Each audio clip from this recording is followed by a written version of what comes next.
A high-altitude, high-risk encounter.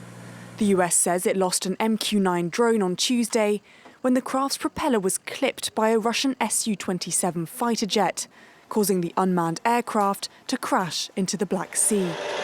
The Pentagon says a pair of Su-27s had been harassing the US drone in international airspace, dumping fuel on it and flying dangerously close. US officials have called the collision a brazen violation of international law.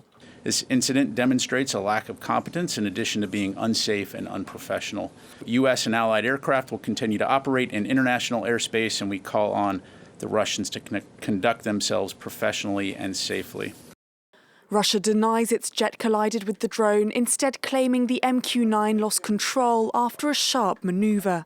The US immediately summoned the Russian ambassador in Washington.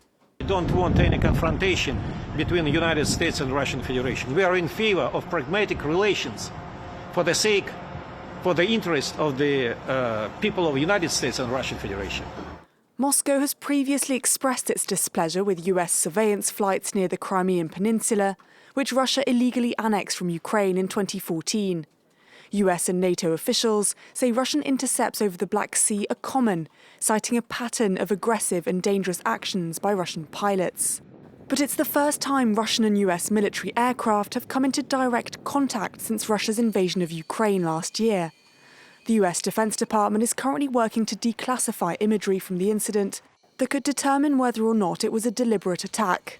Military analysts and NATO diplomats, though, say they don't expect the situation to escalate.